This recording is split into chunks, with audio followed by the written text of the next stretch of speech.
Okay, everyone, welcome back to the next webinar in our M&A mini series. Today we are going to be focusing on SPA. So we're going to be talking about what is an SPA.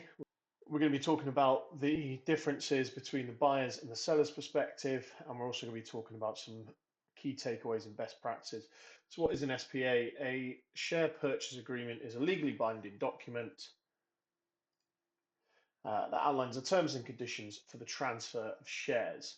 Now, the likelihood is that it won't just cover the transfer of shares, it will also cover assets, property, conditions of staff, what happens to customers, what happens to suppliers, etc., etc. It will cover a myriad of things, not just the transfer of shares. And the purpose of it really is to provide for both parties clarity of what's being sold and what isn't being sold. So, for example, the seller might be keeping um, some assets or a part of the business and the rest of it's going to the buyer. It will also give protection to both parties, and that comes in different forms, which we'll talk about. And it's also a measure, or it's also a provision for how to deal with and mediate disputes in the event that they arise. So let's talk about it from a buyer's perspective, first of all. So the core elements for the buyer is that there's going to be an element of this that covers the due diligence. Now, if you've watched the other webinar, you'll understand what due diligence is, but it's essentially getting access to all of the information that the seller is providing. So financials, information on assets, staff, customers, suppliers, litigations, tax, everything within the business. And this is kind of the way that the seller will mitigate their risk to ensure that they've checked everything off of their due diligence questionnaire. Warranties and representations are made by the seller, and they kind of give comfort to the buyer um, in that they will underwrite anything that they've said. So there's an element of an SPA called disclosures where a seller will make aware, make the buyer aware of any issues that are currently ongoing. For example, litigation, or customers reneging on a promise to pay, or a seller's broken a supply contract, whatever that might be. But these warranties will go beyond that. They will give the buyer comfort longer term to know that whatever the seller said in the due diligence phase, that they are going to back up. And there's lots of remedies for breach of warranty and representation, not just financial, but we'll cover that a bit later too. So during the due diligence and the drafting of the SPA process, they'll normally run concurrently. And so while you're doing due diligence, you'll be negotiating and drafting the SPA. And this sort of fact find will allow you as a buyer to potentially adjust the purchase price if things are being represented in a way that you didn't think they would be, or were at the start. Um, conditions precedent is quite an important stroke niche one. There will be common conditions in there, and then there'll be conditions in there in the SPA that potentially say, for example, the deal will only close on contingent of regulatory approval, or conditions of a specific financer. And so the benefits and risks to the buyer, it minimizes surprises to them. A thorough due diligence, a thorough SPA should really batten down your risk and provide you with a level of comfort that you can move forward with the business transaction. It'll also provide you legal recourse in the event that the seller has suggested that the business is doing something that maybe it's not, and it will generally ensure a smooth integration. The risks to you as a buyer that it could potentially be overly restrictive covenants, and they could limit the flexibility of the deal. And as always, on both sides, but particularly for the buyer, aggressive negotiation is likely to increase the costs that you pay to a solicitor. Okay, moving on to an SPA from the seller's perspective now. So the first thing is the sale terms. What is exactly being sold? As I mentioned earlier, is this part of a carve out? Is this a complete sale? is it all of the assets? Is it all of the shares? Is there any stock? Is there any inventory? It will outline everything that is to be sold. A good solicitor, I'll touch on this later, will make sure that you haven't exposed yourself to anything you shouldn't have been exposed to here, but just make sure that you're very clear what you're selling, and what is not being sold, if that is the case. Obviously, it's a little bit easier if you're selling your entire business because everything will fall under here. It'll also ensure payment terms are discussed, which is quite an important one. Part of your negotiation may have been some sort of earn-out or retention period, and again, a good lawyer will make sure that that is done in your favour. You will be liable for um, the things that you say in the SPA, and there will be recourse to the buyer if you are declaring things that aren't true. And so this phase of the SPA will cap, I suppose, your liability for any breaches. It'll also include time limits on claims, as well as the time limits on the retention phase or retention period if you have one. There'll be a non-compete clause. It's very rare that that doesn't get included in SPAs that we've dealt with. Obviously, the buyer will want comfort that you're not going to set a business up and doing exactly the same thing the day after that you complete and take their money. This will normally look maybe a 3 year is probably reasonable, 5 year in the event of a larger sale. So just be aware that if you breach that covenant, then you will be on the hook for potentially a lot of money. It will also cover things called representations. Representation is when you disclose issues to the buyer of the business that you know about. So, for example, you're being sued by someone, there's a litigation clause, or a key customer of yours has decided that after the next couple of months that you're going to part ways.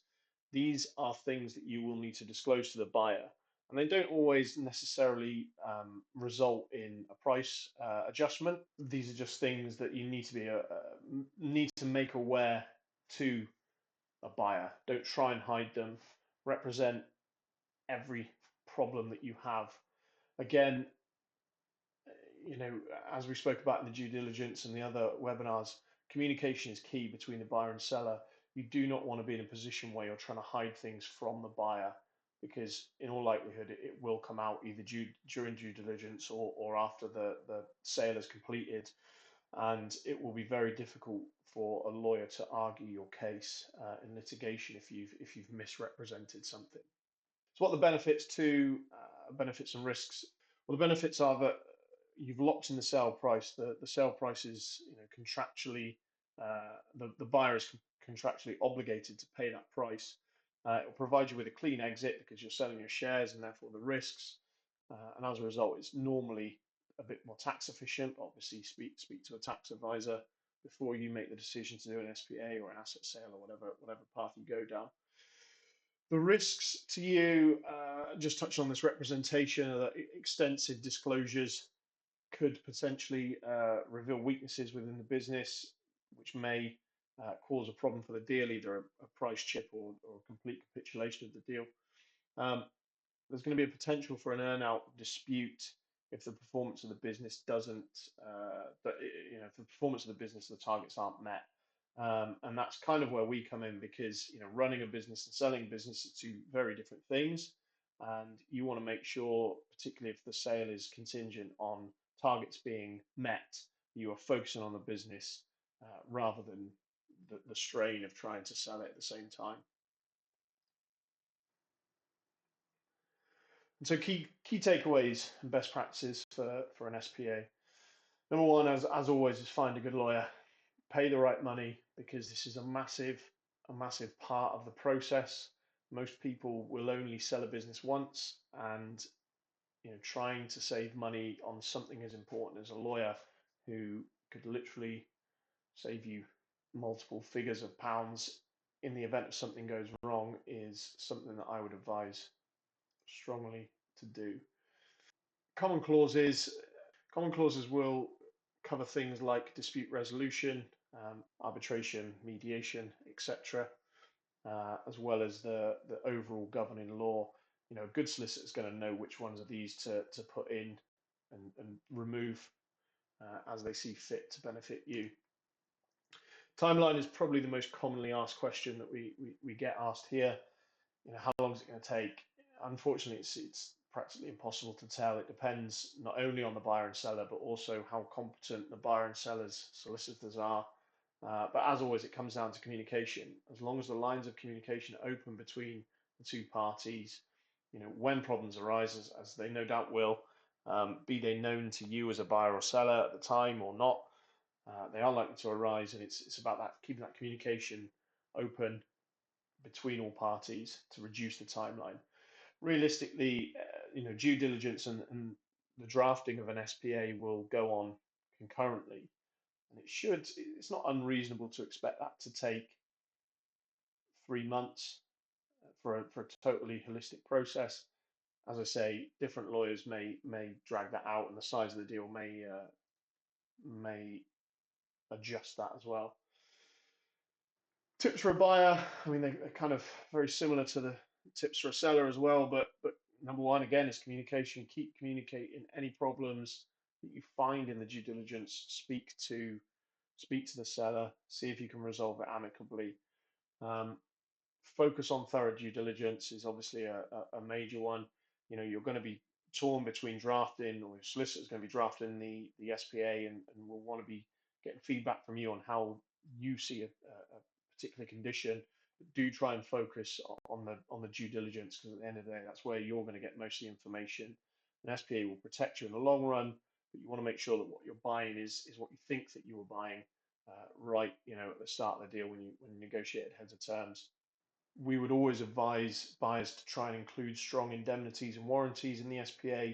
Again, depending on how good a solicitor is on the other side, that will affect it. And so sellers tips again, number one is keep communicating anything that you find, anything that you know, it's not just a case of things that you know. Quite often that will come across sellers who find something, or something comes up in due diligence that they weren't aware of. Particularly if you've got a big team, and you know the different team members have different responsibilities. Maybe they are taking care of something, or you thought they were taking care of something that you weren't aware of. But again, just communicate that information as it comes up. Um, Extra tip is kind of the flip side of what we give to buyers, which is try and negotiate a cap on the liability for a fair value. And you know, if you do want to start a business doing what you're doing at the moment, then try and negotiate a reasonable or a more favourable non-compete clause. Finally, ensure fair and clear representations of the issues that you are aware of. And then overall advice, stroke awareness, you know, an effective SPA is designed to reduce risk, not just to one party, but to both. And it should foster trust and facilitate a fair deal.